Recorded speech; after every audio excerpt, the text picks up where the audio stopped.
this is actually the issue.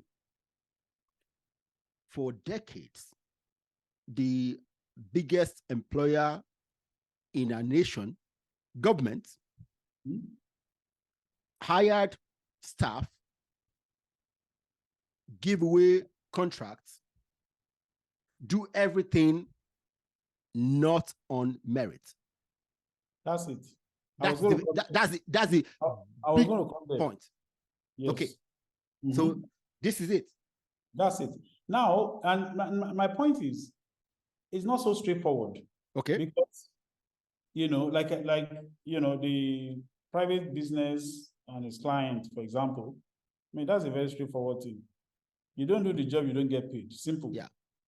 Right? You lose business, and that motivates you to either work harder or to find something else to do. Right? Yeah. In the public sector, that relationship is not like that. And that comes down to the kind of political system that we run. Yeah.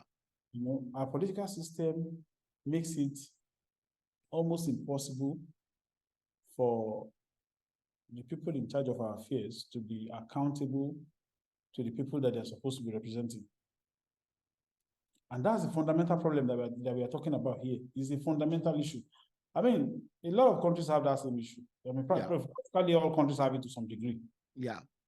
But what you realize is the more democratic a country is, the more accountable the representatives are to the people, right? And what makes representatives not accountable to the people?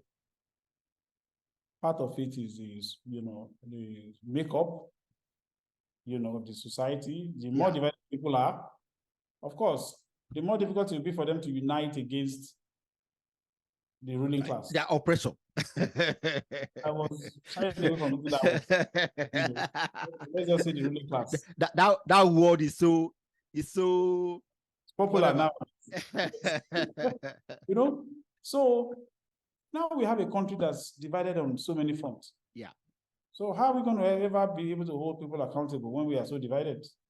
For me, that's the fundamental thing. So if you can address that problem of division, and I'm not saying we address it by getting everybody to marry the wife from other ethnic groups. And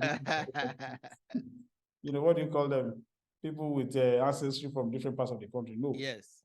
That problem needs to be addressed in a manner that, what I call politically cohesive units. Right? People that have common interests, I don't want to use common identity, because I mean that's taking it too extreme in my opinion. But some kind of common interest, because it's really common interest that brings people together at the end of the day. Yeah. Right. If there is no common interest, there's no reason why people should work together. Right.